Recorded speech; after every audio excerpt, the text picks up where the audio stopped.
구독자 여러분, 안녕하세요. 저는 40대 여성으로 4살 아들을 키우고 있는데요. 몸이 아픈 친정 엄마를 돌보느라 결혼이 좀 늦어졌습니다. 그래서 출산도 40이 넘어서야 했던 셈이죠. 모든 임산부가 그렇겠지만 저는 아이를 낳기 전까지 특히 많이 걱정했어요.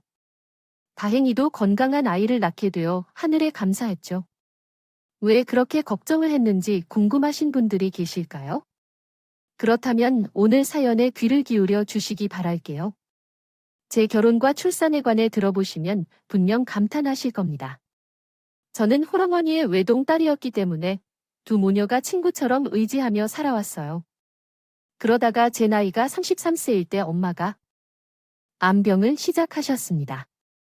먹고 사는데 바빠 건강을 돌보지 못한 탓이라는 것 같아요. 제가 신경 쓰려 했어야 하는데 그러지 못한 게 한이 되더군요. 그래서 그때부터라도 후회가 남지 않도록 엄마를 열심히 돌봐드렸습니다.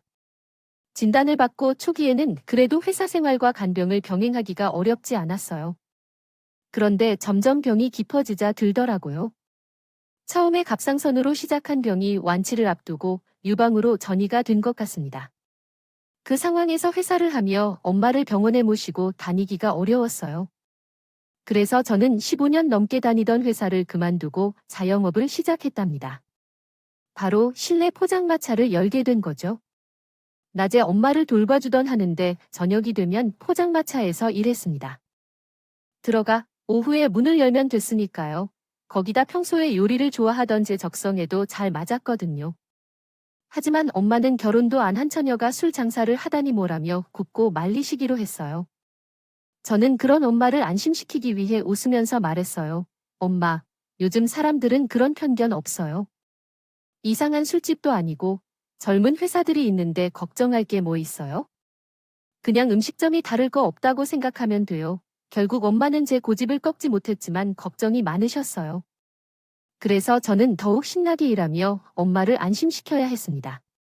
억지로 하는 것이 아니라 정말 즐겁게 일한다는 것을 보여드려야겠죠. 했거든요. 그러던 어느 날 엄마가 걱정하던 일이 일어났어요. 남자 손님들이 술을 따라보라며 행패를 부렸던 거죠. 그때 저를 도와준 단골 손님이 한 명 있었습니다. 항상 혼자 조용히 찌개와 반주를 먹고 가는 사람이었죠. 그런데 늘 조용하던 사람이 저를 위해 목소리를 높이자 절로 관심이 가더라고요. 그 후로 저희는 가게 사장과 손님이 아닌 연인 사이가 됐습니다. 그리고 1년 후 결혼도 하게 됐죠. 그런데 사실 남편은 20대에 결혼했다 이혼한 전력이 있었어요. 아이도 없이 3년 살다 헤어졌다고 하더군요. 그런 과거 때문인지 남편은 저와의 결혼을 많이 망설였어요. 저도 급하게 결혼을 준비했죠. 강요하고 싶지는 않았지만 어쩔 수 없는 사정이 있었답니다. 바로 상태가 급격히 나빠진 친정 엄마가 제 결혼식을 보고 싶어 하신 거죠. 엄마는 갑자기 손으로 제 머리를 쓰다듬으며 말씀하셨어요. 우리 착한 딸, 부모 잘못 만나 고생만 했는데 아직까지 엄마 수발 드느라 결혼도 못했네. 예쁜 시절을 다 그냥 보내고 엄마가 미안해. 엄마 어때? 아직도 나 좋다는 남자들이 얼마나 많은 줄 알아요. 내가 눈이 높아서 아직 짝을 못 만난 거지. 그게 왜 엄마 때문이야? 그렇겠지? 이렇게 참한 내 딸을 마다할 남자가 있겠어? 그러니까 어서 빨리. 결혼하고 나 혼자 있는 모습을 보니 마음이 안 놓여서 죄송하고 있어요. 치료를 받아도 마음이 편해지지 않는 것 같아요. 엄마를 위해서라도 빨리 위로를 받고 싶은데 싫어요. 엄마는 남자와 결혼을 할 때가 있어도 이곳저곳 여행도 하고 못 해본 경험을 즐기다 아주 늦게 결혼을 할 것 같아요. 그건 어떤 소리예요? 아직 한창 늦지 않았어요. 엄마도 손주를 빨리 안아보고 싶어 하지만 너는 이미 만나는 남자가 있잖아. 그 남자는 결혼하자는 말을 안 해. 엄마가 어떻게 그걸 알았어요? 내가 엄마가 아플 줄도 알아야 해. 늦은 밤에 들어가도 전화를 안 하고 옷에 신경을 쓰더라도 뭐 하는 거예요? 그 남자가 회사원이라고 하지만 사람이 착해. 퇴근하고 가게에서 일도 도와주고 집까지 데려다주는 남자지만 왜 안 데려오는 거죠? 그 사람은 아직 결혼을 생각하지 않았어요. 사실 그 사람이 이혼을 객체로 하고 있어요. 애도 없이 몇 년을 살아가다가 헤어졌네요. 그런데 그 이유 때문인가 봐요. 망설이고 있나 봐요. 엄마도 이혼을 반대하는 편이라 우습네요. 사실 좋지 않은 상황이지만 사람이 착하면 큰 문제는 아닌 것 같대요. 최근에는 나이가 많아도 괜찮다고 하더라고요. 엄마는 사람이 착하면 반대하지 않을 거라 걱정 말라고 해서 데려오라고 하셨어요. 알았어요. 시간에 맞춰서 보겠어요. 그래서 이런 상황을 설명했더니 남편이 무적인 처지라 너무 고민하더라고요. 저는 그런 남편을 한 번 더 설득했어요. 진영 씨가 뭘 걱정하는지 알 것 같아요. 하지만 우리 엄마는 괜찮다고 하셨으니 함께 가야겠죠. 사실 난 아직 재훈이와 헤어지고 싶진 않아요. 하지만 결혼을 하기로 했다면 왜 그런 결정을 했는지 이유도 몰라서 이혼 후 재혼에 대해 망설이는 중입니다. 당했지만 나는 전부인 것과는 다르다. 그런 이기적인 여자는 그만하고 나랑 다시 시작해볼까? 우리는 그동안 문제가 없었잖아. 모르겠어. 아직 혼란스러워서 생각 좀 해봐야겠어. 진 씨의 마음은 이해하는데 나는 시간이 많지 않아. 엄마는 아무래도 오래 버티지 못할 것 같아. 이대로 엄마를 걱정시키다 그냥 보내면 내가 너무 후회할 것 같아. 생각은 좋은데 너무 오래 걸리지 않았으면 좋겠어. 남편이 망설이는 건 알지만 나는 마음이 급해서 하루라도 빨리 결혼을 하고 싶었어요. 물론 엄마도 했지만 그만큼 남편에 대한 확신도 있었어. 며칠 후 남편이 고민한 증거를 보여주며 대답했어. 유정아, 사실 나는 지난 몇 년간 많이 방황했어. 그런데 너를 만나고 1년간은 그래도 정말 살만했던 것 같아. 그래서 다시 한번 용기를 내보기로 했어. 내일 주말이니까 낮에 어머니께 인사드리러 갈 거야. 정말 그렇게 결혼하자는 말이야? 많이 부족하지만 좋은 남편이 되도록 노력할게. 옆이라면 그럴 수 있을 것 같아. 고마워, 진영 씨. 그래서 우리는 결혼을 약속하게 됐고, 다음 날에 엄마를 만나 바로 결혼 날짜를 잡았어. 남편은 어려서 어머니를 돌아가시고 몇 년 전에 아버지까지 잃었다고 했어. 그래서 고향에 계신 큰아버지 내외와 가까운 지인들만 모시고 초초한 결혼식을 올렸어. 그 2달 만에 결국 엄마가 돌아가셨어요. 남편은 힘들어하는 저를 위로하고 모든 장례 절차를 척척 처리해 주셨답니다. 엄마가 떠난 것은 슬펐지만 남편이 있어서 견딜 수 있었어요.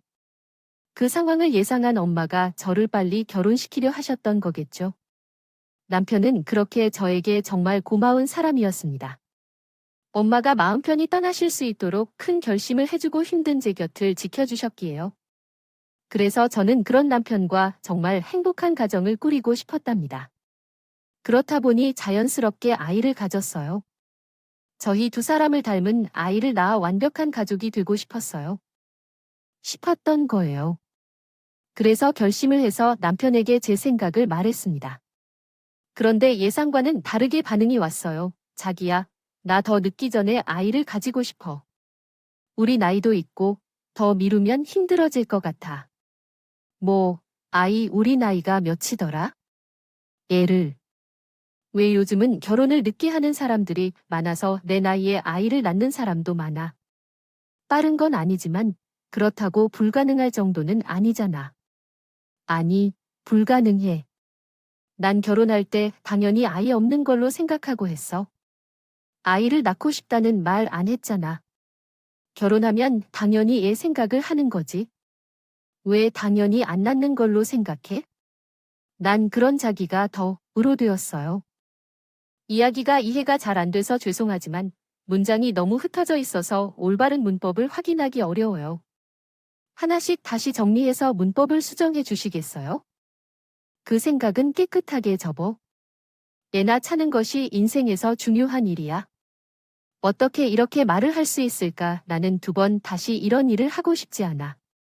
그러니까 포기해. 계속 말하면 우리 싸움만 날 테니까. 그러더니 대답할 틈도 주지 않고 방으로 들어가 버렸어요. 제가 할 말이라도 한 것처럼 진저리 치는 남편을 보니 황당했습니다. 결혼 전에 아이 문제에 대해 의논하지 않았던 게 화근이었어요. 서로 생각이 이렇게 다를 줄 몰랐던 거죠. 하지만 그때까지 저는 남편을 잘 설득해 볼 생각이었어. 왜냐하면 평소에 남편은 길 가는 아이에게 눈을 못 떼는 사람이었거든요. 그러니 아이가 정말 싫어서 반대하는 건 아니라고 생각했던 거죠. 다만, 나이가 마음에 걸려서 그냥 망설이는 것이라고 여겼습니다. 몇 번 더 그 문제를 입방해냈던 저는 남편의 생각이 완전히 달라진 것을 깨달았어요. 평소와 다르게 아이 얘기만 꺼내면 예민해져서 달라진 것을 느꼈거든요. 남편은 진심으로 아이를 낳을 생각이 없는 사람이었던 것 같았어요. 하지만 저는 포기가 쉽지 않았습니다. 여자로서 엄마가 되고 싶은 마음은 욕심이 아니니까요. 그런데 그 문제로 한두 번 말다툼을 한 후부터 남편이 변하기 시작했습니다. 제게 대하는 태도도 삐딱해지고 특히 같은 방을 쓰기를 거부했어요. 결혼한 지 1년도 안 된 신혼인데 각자 방을 사용하게 되었어요. 처음에는 저도 남편에게 실망하지 않으려 다른 방으로 가는 걸 말리지 않았어요. 그렇게 돌아올 거라고 생각했거든요. 그러다 곧 남편이 $1를 왔습니다. 되어 가도록 안방에 오지 않았어요. 결국 인내심이 부족한 제가 먼저 화해의 손을 내밀었어요. 모처럼 가게를 쉬는 날에 저녁을 준비해 놓고 와라는 문자 메시지를 보냈죠. 그런데 한참이 지나도록 대답이 없었어요. 저는 널쭉 대답하기 민망해서 그럴 수도 있다고 생각하며 남편을 기다렸습니다. 하지만 제가 식칼즈음에도 앉아 꾸벅꾸벅 졸다가 남편은 집에 오지 않았어요. 시간을 보니 이미 자정을 넘어 창밖으로 동이 트고 있었어요. 저는 허도 음이 다 나더군요. 아직 신혼인 남편이 각방을 서다 못해 외박까지 하는 걸 보니 어이가 없더라고요. 저는 그날 아무리 전화해도 받지 않는 남편 때문에 가게 문도 열지 못했답니다. 신경 쓰이고 걱정이 돼 일이 손에 잡히지 않았거든요. 한데 남편은 그날도 퇴근 시간이 한참 지나도록 들어오지 않았어요. 전날 외박을 하고 다음도 늦게까지 들어오지 않으니 너무 걱정되더라고요. 그래서 견디다 못해 경찰서에 가려고 마음을 먹었죠. 그런데 마침 그 찰나에 비밀번호를 누르는 소리가 들렸습니다. 저는 벌떡 일어나 현관을 바라봤어요. 그런데 집에 들어선 사람은 남편 혼자가 아니었습니다. 웬 낯선 여자가 술에 잔뜩에 남편을 부드럽게 들어왔더군요. 그러면서 놀라서 아무 말도 못하는 저를 향해 여자가 먼저 입을 열었죠. 어머, 사모님이 계셨잖아요. 와이프가 있는데 나를 여기까지 끌고 오면 어떻게 해?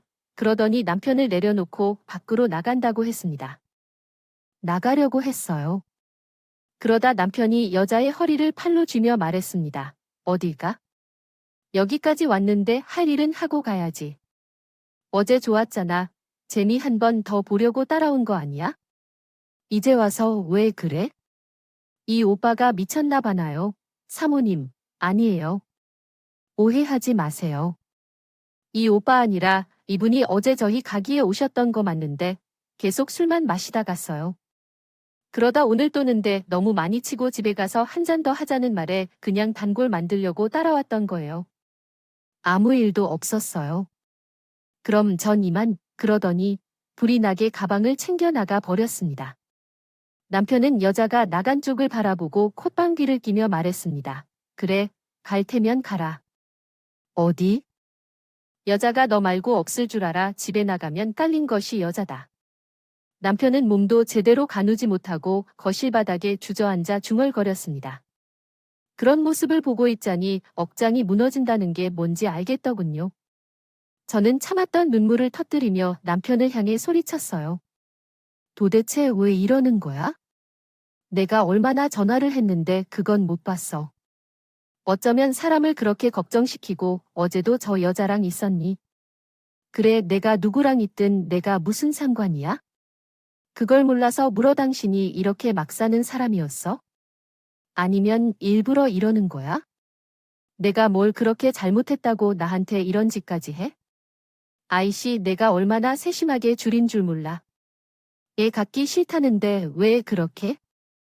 사람을 만나러 가나요? 왜 나한테 평생 족쇄를 채우려고 그러는 건지.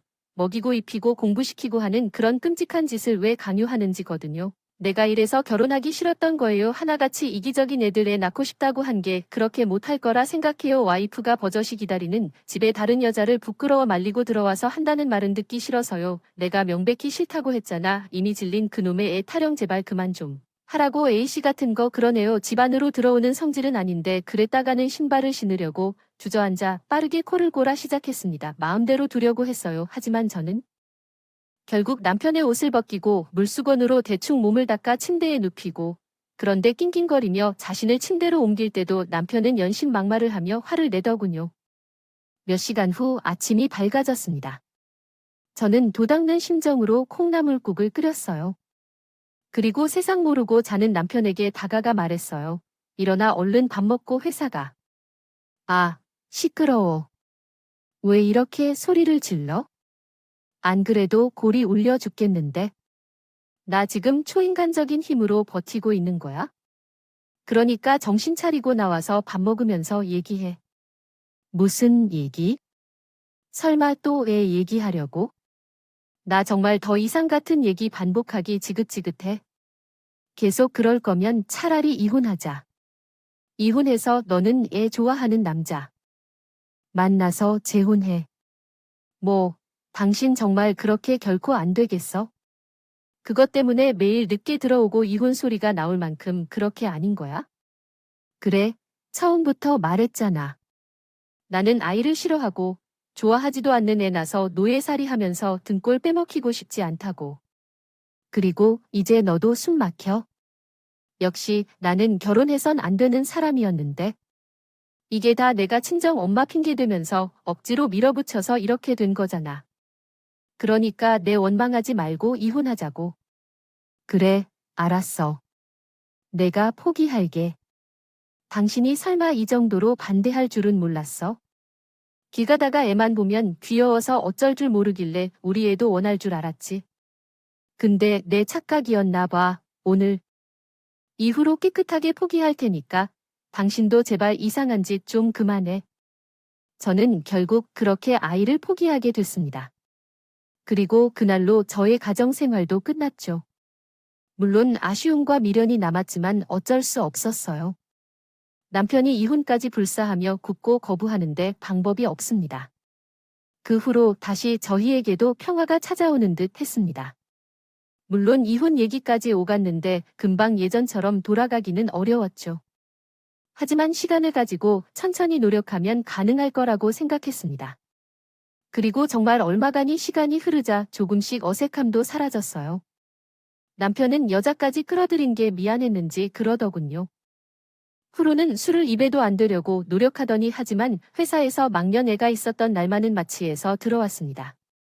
직원 전부가 모인 자리니 술잔을 거절하기가 어려웠던 모양이었어요. 그래서 저는 정성스럽게 부엌을 활짝 열어 남편의 쓰린 속을 달래줬네요. 그리고 한동안 별일 없는 시간이 흘렀습니다. 남편도 저에게 잘해주려고 노력하는 것 같았어요. 그렇게 몇 주만 지나면 정말 예전처럼 돌아갈 수 있을 듯 했죠. 그런데 그 때문에 생각지도 못한 일이 일어났습니다. 제가 가게에서 생선을 손질하다 갑자기 헛구역질을 한 거예요. 평소에는 비린내가 아무렇지 않았는데 그날은 참을 수가 없게 속이 뒤집히고. 그런데 가장 이상한 건 신체적인 부분이었어요. 변화가 있었다는 마음으로 약국에서 임신 검사 키트를 사와서 검사했습니다. 선명한 임신 반응이 나타났던 거예요. 저는 놀라움과 어이없어서 기뻐할 마음을 표현할 수 없었습니다. 하지만 그때 갑자기 남편의 얼굴이 떠올랐어요. 저에게는 기쁜 소식이었지만 남편에게는 끔찍한 일이 될지도 모른다는 생각이 들었어요. 그래서 임신 사실을 감추며 몰래 산부인과에 다녔습니다. 배가 나타나면 난 길게 숨기지 않을 수밖에 없겠지만 생각했어요. 그런데 어느 날 집에 들어가 보니 분위기가 이상했어요. 남편이 소파에 팔을 꼬고 앉아 어두운 표정으로 바라보고 있었어요. 어떤 심상한 일이 일어난 것 같은 직감이 들었습니다. 아니나 다를까 남편이 제 이름 석자가 적힌 산모수첩을 던지며 소리쳤어요. 너, 이게 뭐야?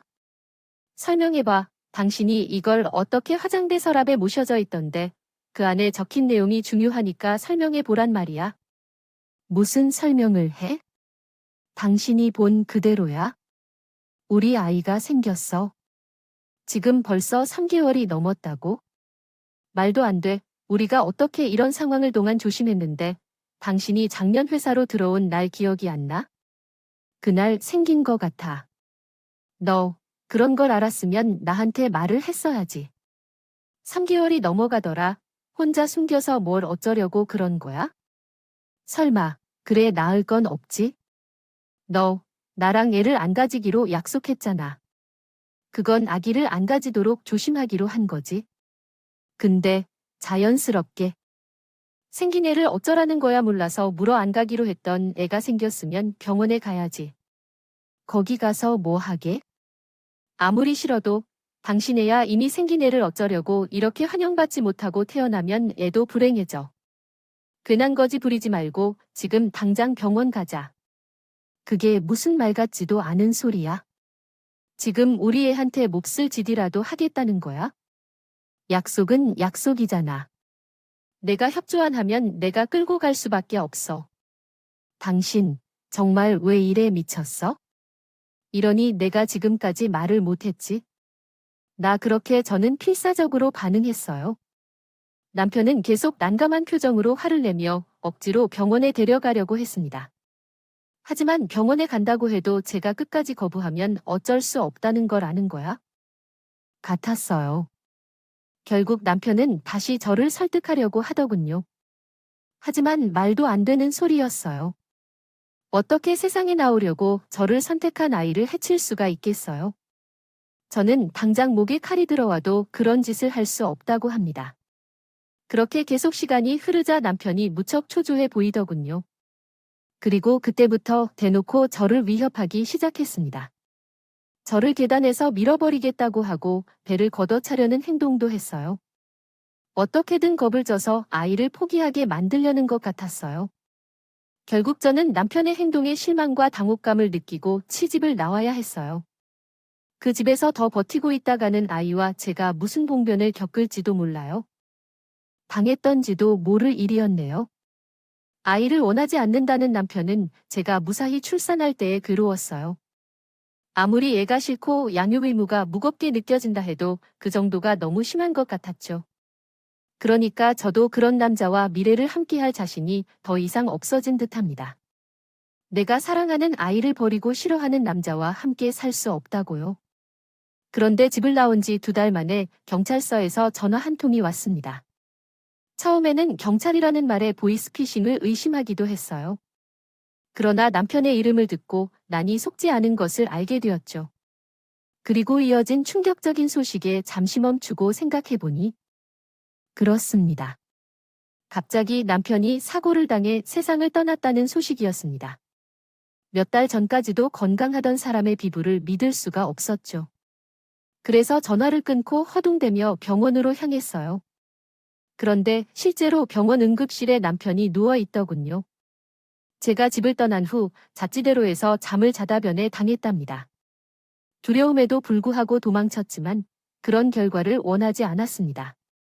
그래서 가슴을 쥐고 슬퍼야 했죠. 남편의 평범한 삶을 떠나보낸 후에 집에 돌아갔죠. 그러나 2달 만에 돌아간 집은 정말 난장판이었어요. 현관까지 소주병이 고여 있었죠. 남편도 제만큼 괴로웠을 거라고 생각했습니다. 생각이 들자 마음이 아팠어요. 그래서 한참을 울다 간신히 정신을 차리고 집을 치우기 시작했어요. 그리고 남편의 유품을 정리했죠. 한데 그 와중에 옷장 깊숙하게 들어있던 여행 가방에서 한 뭉치의 우편물이 나왔어요. 저는 놀라서 보낸 사람의 이름을 살펴봤습니다.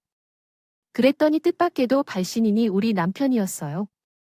내용을 찬찬히 읽어보니 그것은 학창시절의 남편이 자신의 어머니에게 보낸 애틋하고 절절한 편지였습니다. 그 속에는 생모를 그리워했던 남편의 마음이 빼곡히 적혀 있었어요. 그 편지를 쓰며 엄마를 그리워했던 남편에게 연민이 느껴졌습니다. 그러나 무슨 이유인지 편지가 하나도 전달되지 못했다고 했어요. 남편이 주소를 잘못 알았는지 수신인 불명으로 모두 됐는지요. 반송되었습니다. 맞아요. 하지만 남편은 포기하지 않고 계속 편지를 보내는 것 같아요. 그렇게 반송된 우편물이 수백 통은 넘는 것 같았거든요. 저는 그 편지를 어떻게 처리해야 할지 고민하면서 하루를 보냈습니다. 그런데 다음날 저희 집에 뜻밖의 인물이 찾아왔어요. 바로 남편의 전 여자친구인데 뒤늦게 사망 소식을 듣고 남편이 살던 집으로 찾아왔습니다. 갑자기 찾아온 여자는 눈물을 글썽이며 저에게 엄청난 얘기를 들려줬어요. 진영 씨, 아버님 그러니까 시아버지가 저는 알고 있어야 할 것 같다면서 비밀 얘기를 해줬어요. 아버님이 그때 투병 중이셨어요. 근데 당신이 돌아가시면 아무도 그 사실을 모를 거라고 하더라고요. 저라도 꼭 알고 있어야 한다고 하셨던 거예요. 그때들은 사실이었어요. 시어머님이 계신다는 말이었죠.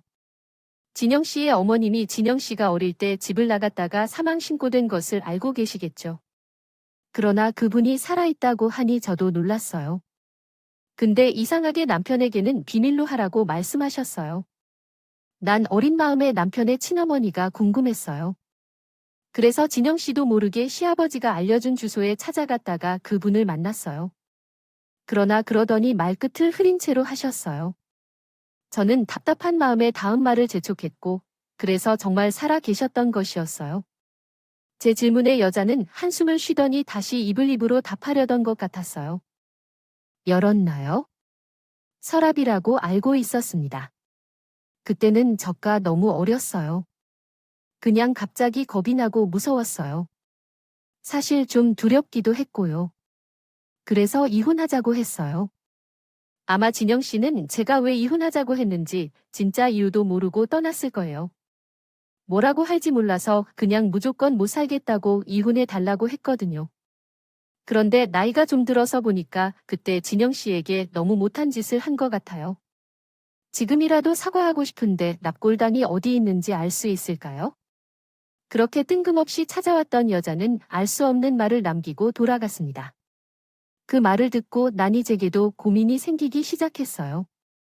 남편의 편지들은 제가 가져야 할 물건이 아닌 것 같았어요. 그렇다고 그 절절한 심심하도록 문장이 끝나버렸습니다. 편지들을 그냥 불태워 버리기도 찝찝했습니다. 고민하다가 반송 우편물에 적힌 주소로 찾아갔어요. 사실 너무 오래전일 수 있어서 거기에 계실지도 모르겠다고 생각했습니다. 하지만 그래도 시도해봐야 할 것 같아서 구석진 산동네로 들어섰죠. 몇 번을 헤맨 끝에 드디어 우편물에 적힌 주소지를 찾아냈어요. 저는 숨을 크게 들이마시고 안으로 들어가 시어머니의 성함을 불렀습니다. 여기 한택수 씨 계신가요? 하지만 안에서는 아무 기척이 없었어요. 그래도 포기하지 않고 다시 한번 시도했죠. 저 여기 한택순 시댁 아닌가요? 그러자 잠시 후 제일 안쪽에 있는 방문이 살짝 열렸습니다. 그리고 기침 섞인 노파의 음성이 들려왔어요. 찾아올 사람이 없는데 니슈 복지관에서 나왔어요. 아니요.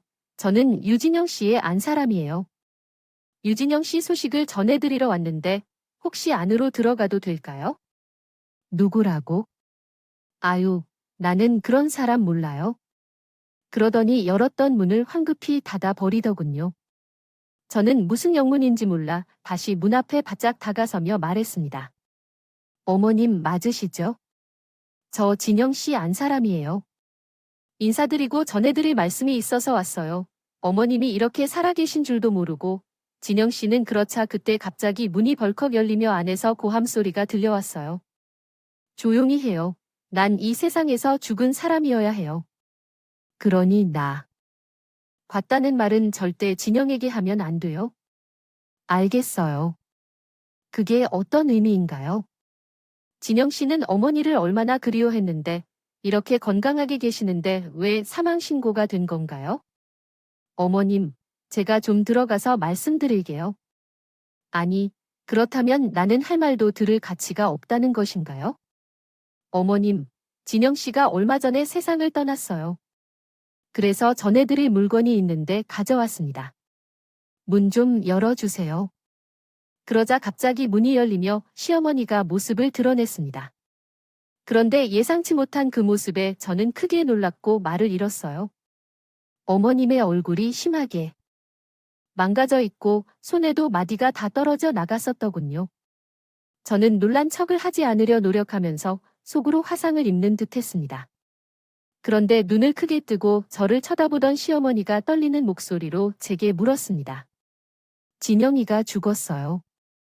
왜 아직 젊은 애가 어쩌다가 사고가 있었는지요. 그런데 유품을 정리하다가 편지를 발견했는데 그것은 제가 어머니에게 전달해야 할 진영 씨가 보낸 편지 같았습니다. 그런데 다 반송 처리가 되어 있었다고요? 며칠 전에 진영 씨 전처가 어머님이 아직도 살아 계신다는 소식을 전달해 주었던 것 같아서 그래서 저랑 같이 온 것입니다. 그러자 저는 편지 뭉치를 방으로 넣었는데 그때 안에서는 흐느끼는 소리가 들렸습니다. 들려왔다. 나는 그 소리가 자아들 때까지 조용히 문 앞에 서서 기다렸다. 그리고 얼마나 시간이 흘렀는지 한참을 울던 시어머니가 가라앉은 목소리로 물었다. 고마워요. 찾아오기 힘들었을 텐데 나를 보고 많이 놀랐죠? 아니요. 그게 사실 조금 놀라긴 했어요. 화재를 당하신 건가요? 난 병을 앓았다. 오랜 시간 동안 약을 먹어서 다 나왔다고 하는데 일찍 발견했으면 흉이 안 남았을 텐데. 그때는 가난하게 살아서 그런 약이 있는 줄도 몰랐지. 아니, 내가 어떤 병인지도 모르고 살았으니 뭐. 병이라면. 혹시 그래, 나 병이라고 하지. 그래서 내가 집을 나왔어요. 그때만 해도 이 병에 걸리면 다 옮는다고 난리였던. 그런데 계속 집에 버티고 있다가 진영이가 내 흉한 모습을 보기라도 할까 봐 겁이 났지. 그리고 나 때문에 아들 아기가 막힐까 봐 도망치듯 나왔어요. 저는 그렇게 문 앞에 서서 어머님의 옛날 얘기를 들었습니다. 흔히 나병이라고 불리던 한 병이 어머니의 명이었어요. 요즘에는 거의 없어진 병이고 조기에 발견해서 치료하면 완치도 가능한 병이에요. 하지만 불과 몇십 년 전까지만 해도 사람들이 모두 꺼려했던 병이었습니다. 유전도 된다고 하고 전염성도 강하다고 알려져 있던 모양이에요. 그래서 자신의 병을 뒤늦게 알게 된 어머님이 집을 나오셨답니다.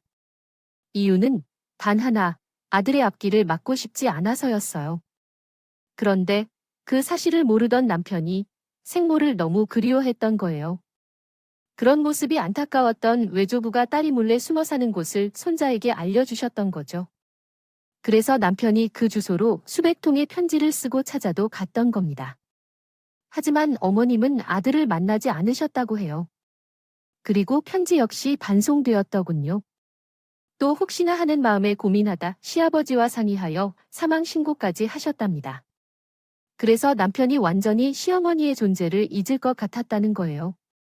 세상에 없는 사람이 되었으니 나라에서 받는 혜택을 다 받지도 못하셨다고 하더래요. 그 세월이 얼마나든지요. 고단한 나에게 상상도 되지 않았어요. 그렇게 30년이 넘도록 숨어 살며 오직 다른 이에게 피해를 주지 않기만을 바랐었죠. 그러나 건강이 나빠진 시아버지께서는 한 사람에게만 사실을 말하려 하셨습니다. 그래서 그때의 며느리에게 비밀을 털어놓으셨는데 시어머니를 보고 기겁한 며느리는 남편에게 이유도 설명하지 못한 채 이혼을 청했습니다. 이후에도 남편은 자신이 왜 때문에 겪었는지 모르고 살아왔다고 합니다. 장례를 치르며 그 이유를 알게 된 거라고 말하더군요. 당시 빈소에 있던 친척들이 언급한 것을 들었기 때문에 남편은 항상 같은 병이 발병할 수도 있다는 생각을 했습니다. 모른다는 두려움을 안고 살았다고 합니다. 그러니 아이에게도 그 병이 전해질까 두려워 가지는 것을 굳이 거부한 거였어요. 저는 나중에 남편의 큰 아버지로부터 이 모든 사실을 듣게 됐답니다. 그제야 남편의 마음을 이해하게 됐죠. 아이를 좋아하면서도 정자는 자기 아이를 낳을 수 없다고 생각했던 거예요. 그런 남편을 생각하니 절로 짠한 마음이 들어 눈물이 났답니다. 그 후로 저는 이 사실을 밝히고 자문을 구했어요. 그런데 한센병은 더 이상 불치병도 전염병도 아니라고 하더군요. 유전이라는 것도 확실히 밝혀지지 않았다고 해요. 만약 발병이 된다 해도 조기에 치료를 받으면 후유증도 남지 않고 치료 가능하다고 했기 때문에 저는 용기를 내 아이를 출산하기로 결심했습니다. 그렇게 태어난 아이는 남편을 많이 닮은 아들이었어요. 그렇게 그리워하던 어머님과 우리 아들을 데리고 납골 땅에 갔어요. 바쁘게 사는 와중에도 매달 한 번은 꼭 잊지 않고 하는 일이거든요. 저는 남편에게 건강한 아들의 모습을 보여주며 마음속으로 감사합니다. 잘 봐요. 너는 건강하고 귀여운 우리 아들이에요. 어머님이 널 지켜주기 위해 그 긴 세월 동안 고통을 참고 살아오셨던 것처럼 나도 우리 아들을 지키기 위해 최선을 다할 거예요. 그러니 아무 걱정 말고 편안하게 우리를 지켜봐 줘요.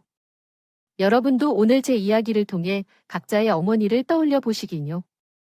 바랄게요.